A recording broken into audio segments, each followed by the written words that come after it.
Hello students, आप सभी का स्वागत है ताप्ती स्टडी क्लासेस चैनल पे। आज मैं आपको कक्षा 11वीं विषय हिंदी के प्रश्न बैंक के जो 2 अंक के प्रश्न है उसके सॉल्यूशन बताने वाली हूँ। इसके पहले मैंने सारे वस्तुनिष्ठ प्रश्न का आंसर, सारे उत्तर वो अपलोड कर दिए हैं। तो यदि आपने वो वीडियो नहीं देखी है तो प्लेलिस्ट में देख लीजिए, सारे विषयों के अपलोड है, वहाँ पे सभी विषयों की प्रश्नों के उत्तर प्रश्न बैंक के अपलोड है। प्लेलिस्ट में जाइए, फटाफट वीडियोस को देख लीजिए। उसके बाद यहाँ पर 2 अंक के प्रश्नों को आपको देखना है। तो इसमें पहला प्रश्न यहाँ पर आपको दिया गया है, वो देखते हैं। तो प्रश्न को देखने से पहले यदि आप चैनल पे नए हो तो चैनल को सब्सक्राइब करें, वीडियो को लाइक करें, अपने दोस्तों के साथ वीडियो को शेयर करना बिल्कुल भी ना भूलें। यहाँ पर हम इसी चैनल पे सारे विषयों के प्रश्न बैंक के उत्तर आपको मिल जाएंगे, इसलिए चैनल को फटाफट सब्सक्राइब कर ले। और साथ ही आगे आने वाले ऐसे चैप्टर्स के सॉल्यूशन के लिए आपको सबसे पहले चैनल को सब्सक्राइब करना होगा। इससे आपको आने वाले सारे प्रश्न बैंक के सॉल्यूशन फटाफट मिल सके। बेल आइकन को प्रेस कर लीजिए ताकि आपको हर वीडियो के अपडेट फटाफट मिलते रहे। तो पहला प्रश्न यहाँ पर आपको दिया गया है, कबीर ने अपने को दीवाना क्यों कहा है। तो यहाँ पर आपको बताना है ऐसा क्यों कहा गया है, पूरा उसका एक्सप्लेनेशन आपको यहाँ पर बताने के लिए कहा गया है। तो उत्तर क्या होंगे यहाँ से यहाँ दीवाने का अर्थ क्या है, पागल। कबीरदास जी ने परमात्मा का सच्चा रूप यहाँ पर बताया है, पा लिया है, तो वे उसकी भक्ति में लीन है। जबकि संसार बाह्य आडंबरों में उलझकर ईश्वर को खोज रहा है। अतः कबीर की भक्ति आम विचारधारा से, जो नॉर्मल विचारधारा उससे अलग है, इसलिए वह स्वयं को दीवाने कहते हैं। ये आपको उत्तर लिख देना है। उसके बाद में अगला प्रश्न है, कबीर ने नियम का धर्म, ये वाला क्वेश्चन है, इसका देख लेते हैं। अगले प्रश्न में यहाँ पर आपको बताना है, सभी हिंदी माध्यम छात्रों के लिए खुशखबरी। डाउटनट पर चल रहा है एक बवाल ऑफर, जहां 9वीं-10वीं का पूरा कोर्स सभी सब्जेक्ट्स के साथ दिया जा रहा है 30,000 रुपए नहीं बल्कि सिर्फ 3,000 रुपए में। और 11वीं-12वीं का पूरा 50,000 वाला कोर्स दिया जा रहा है सिर्फ 5,000 रुपए में।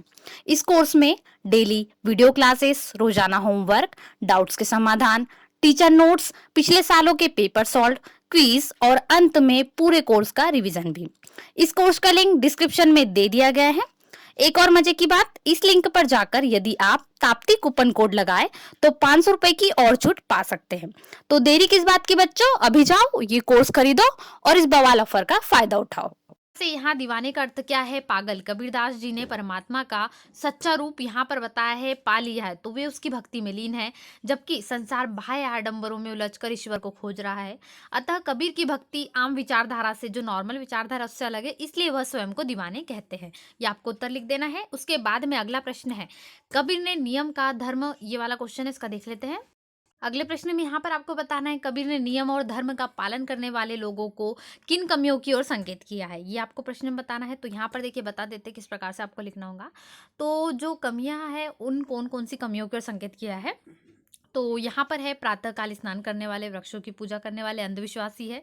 इस प्रकार से उन्होंने बताया अपने दोहे के जरिए। तो यहाँ पर दूसरा इस प्रकार से बताया गया है, कौन कौन किस किस किस चीज़ों में विश्वास रखते हैं, ये आपको बताया गया है। तो ये आपको लिख देना है। जो पॉइंट 2 है, ये दोनों पॉइंट आपके 2 अंक के लिए हो जाएंगे। चलिए अगला प्रश्न देख लेते हैं। तो यहाँ पर आपका प्रश्न क्रमांक 3 है, लोग मीरा को बावरी क्यों कहते हैं। इसका उत्तर क्या होगा, दीवानी मीरा कृष्ण भक्ति में अपनी सुध-बुध खो चुकी है। उससे संसार की किसी परंपरा, रीति रिवाज, मर्यादा, लोक लाज का ध्यान नहीं है, इसलिए लोग उससे क्या कहते हैं, सिर्फ बावरी कहते हैं। संसारी लोग मीरा की शक्ति को, पराकाष्ठा को पागलपन कहते हैं। मीरा राजसी वैभव और सुख को ठुकरा कर यानी त्याग कर कृष्ण भजन गाती हुई घूम रही है।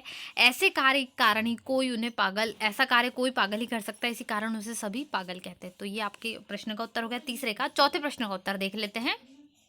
तो यहाँ पे अगला प्रश्न है, लोकलाज खोने का क्या अभिप्राय है। तो इसका क्या उत्तर होगा, यहाँ पे आपको बताना है लोकलाज खोने का अभिप्राय क्या है। तो इसका उत्तर आपको इस प्रकार से लिखना है, मीरा का विवाह राजपूत राज परिवार में हुआ था। वहाँ महिलाएं पर्दे में रहती थी। उन्हें मंदिरों में नाचने, संतों के साथ बैठने, पर पुरुष के साथ संबंध बनाने का अधिकार नहीं था। ऐसे कार्य करने वाली महिलाओं को समाज से प्रताड़ना मिलती थी। मीरा ने ये सभी बंधन तोड़े और लोकलाज को खो दिया। इसी कारण क्या कहा जाए है, लोकलाज खोने का अर्थ यहाँ पर बताया गया है, समाज की मर्यादाओं को तोड़ना। तो ये आपको उत्तर लिख देना है ये वाले प्रश्न का, प्रश्न क्रमांक चौथे का। अब बढ़ते अगले प्रश्न की ओर, प्रश्न क्रमांक 5 की ओर। मीरा ने ऐसा क्यों कहा है कि सहज मिले अविनाशी। इस प्रश्न का आपको उत्तर देना है। इसका उत्तर क्या होगा, मीरा के अनुसार कृष्ण का जो रूप, जो संपत्ति उन्होंने पाया, वह बिल्कुल सहजता से, बिना किसी बाह्य आडंबर के मीरा की व्यक्तिगत अनुभूति रही। अतः मीरा ने उन्हें सहज मिले अविनाशी कहा है। ये उत्तर आपको लिखना है। उसके बाद में अगला प्रश्न देख लेते हैं, प्रश्न क्रमांक 6। यहाँ पर प्रश्न है, कवि को उन आंखों से डर क्यों लगता है। उसका उत्तर देख लेते हैं। तो इस प्रश्न का उत्तर आपको क्या लिखना है, कवि को उन आंखों से डर लगता है, क्यों लगता है, क्योंकि किसानों की आंखों में करुणा, पीड़ा और दीनता का भाव भरा है। इनमें भय और खालीपन है, कवि इसका सामना नहीं कर सकता, इस कारण उसे उन आँखों से यानी किसानों की आँखों से डर लगता है। ये आपके प्रश्न का उत्तर हो गया, पूरा आपको अच्छे से लिख देना है। साथ ही चैनल पे नए हो तो चैनल सब्सक्राइब कर ले, वीडियो को लाइक करें, अपने दोस्तों के साथ वीडियो को शेयर करना बिल्कुल भी ना भूलें। और साथ ही सारे विषयों के प्रश्न बैंक के सॉल्यूशन आपको इसी चैनल पे मिलने वाले। प्लेलिस्ट मैंने ऐड कर दी है, उसमें सारे वीडियोज़ ऐड है, सारे विषयों के सॉल्यूशन ऐड है, तो आपको प्लेलिस्ट चेक करना है, उसमें सारा सॉल्यूशन आपको मिल जाएगा। चलिए अगले प्रश्न का उत्तर देख लेते हैं, क्या है अगला प्रश्न? अगले प्रश्न में आपको बताना है उजरी कौन है और साथ ही उसकी विशेषताएं बताना है। तो उजरी किसका नाम है? उजरी किसान की जो उजली सफेद गाय जो थी उसका नाम है। तो यहाँ पर उत्तर हो जाएगा उजली एक किसान की सफेद गाय का नाम है। और उसकी विशेषताएं बताइए, तो क्या है उसकी विशेषता? वो गाय जो थी वो किसे सिर्फ दूध दुहाने के लिए उसकी सिर्फ उसके पत्नी के अतिरिक्त किसी से दूध नहीं निकालती, मतलब सिर्फ उसकी पत्नी की उससे आवश्यकता होती है। यहाँ पर उनकी विशेषताओं को आपको बताया गया है। यहाँ पर उनको बताना है किस प्रकार से जो किसान पूरा उस समय किस प्रकार से गाय को याद करता है, उसकी सफ़ेद गाय बहुत सुंदर होती है, आपको इस प्रकार से लिख देना। तो पूरा ये हो जाएगा आपका उत्तर। उसके बाद में अगला प्रश्न है, तो कवि ने यहाँ पर बोला है कि किस प्रकार से डरता है फिर भी उसकी आँखों का वर्णन।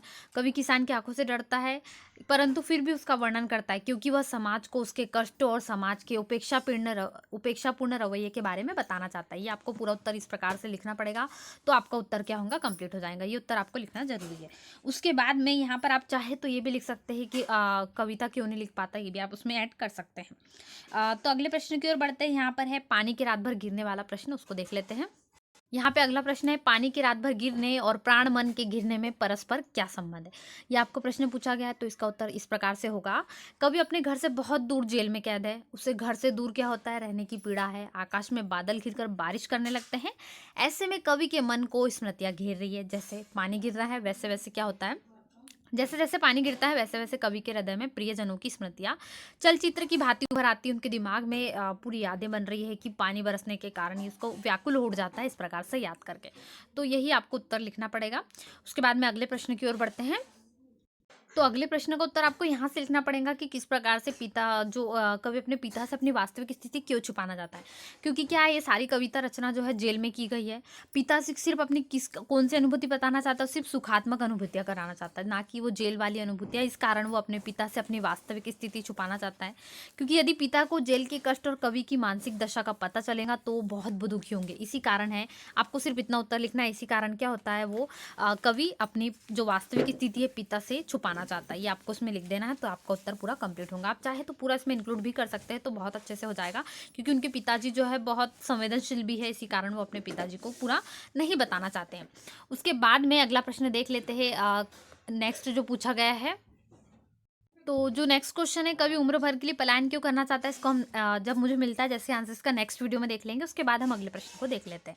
तो दरख्तों के साए में धूप, यहाँ पर आपको बताना है इसके प्रश्न का उत्तर। यहाँ पर आपको इसका अर्थ पूछा गया, तो इसका अर्थ यही होगा किसके प्रतीक है। तो ये सब किसके प्रतीक है कि जब रक्षक की भक्षक बन जाए, शासक शोषक का रूप धारण कर लेते हैं, रिश्तेदार मित्र जड़ें खोदने लग जाते हैं, तो क्या होता है? तो इससे पेड़ों के साए में भी शीतलता नहीं मिलती, बल्कि धूप की तपिश का एहसास होता है। यहाँ पर ये प्रतीक बताए गए, शीतलता नहीं मिलती, धूप का एहसास होता है, इसको आपको लिखना है। तो ये पूरा उत्तर आप इस प्रकार से लिख देंगे। चलिए बढ़ते हैं अगले प्रश्न की ओर, उसका उत्तर आपको लिख लेना है। तो अगला प्रश्न ये है, माटी का रंग प्रयोग करते हुए किस बात की ओर संकेत किया गया है? इस प्रश्न का उत्तर आपको इस प्रकार से लिखना। देखिए, कवित्री ने माटी का रंग प्रयोग करके स्थानीय विशेषताओं को उजागर करना चाहा है। स्थान जो संथाल परगने के लोगों में जुझारूपन, अक्खड़ता, नाच गान, सरलता आदि विशेषता क्या है? जमीन से जुड़ी हुई है। तो वही ये बताती है कि कवित्री क्या चाहती है कि आधुनिकता के चक्कर में हम अपनी संस्कृति को हीन न समझे, हमें अपनी पहचान बनाए रखनी है। ये यहाँ पर आपको इस प्रकार से उत्तर लिखना है, तो ये पूरे प्रश्न का उत्तर हो जाएगा। चलिए अगला प्रश्न देख लेते हैं। अगले प्रश्न में आपको बताना है लेखिका के प्राकृतिक परिवेश में कौन से सुखद अनुभव है? इसका उत्तर आपको लिखना है। यहाँ पर सबसे इस प्रकार से लिख देंगे कि प्राकृतिक परिवेश में निम्नलिखित सुखद अनुभव बताए कौन कौन से? जंगल की ताजी हवा, नदियों का निर्मल जल, पहाड़ों की शांति, गीतों की मधुर धुनें, मिट्टी की स्वाभाविक सुगंध और लहलहाती फसलें। ये सारे हैं जो सुनने के बाद वास्तविक है। आप भी इसको यदि करते हो इन चीज़ों को, तो आपको भी बहुत आनंद मिलता है। तो ये वो सारे सुखद अनुभव है जिन्हें वो प्राकृतिक परिवेश में महसूस करती है। ये पूरा आपको उत्तर इस प्रकार से लिख देना है। अब नेक्स्ट क्वेश्चन का सॉल्यूशन देख लेते हैं। इसका लास्ट क्वेश्चन जो आपको बताया है 2-3 अंक के लिए, तो कवित्री सहज जीवन जीने के लिए क्या आवश्यक मानती है? तो जो कविता में बताया गया है, तो कवित्री सहज जीवन जीने के लिए प्राकृतिक सौंदर्य, स्वाभाविक नाच गान, उन्मुक्त हंसी और रुदन, खेलने के लिए खुली जगह, पशुओं के लिए चारागाह और बूढ़ों के लिए शांति आवश्यक मानती है। ये सारी चीजें जो लेखिका चाह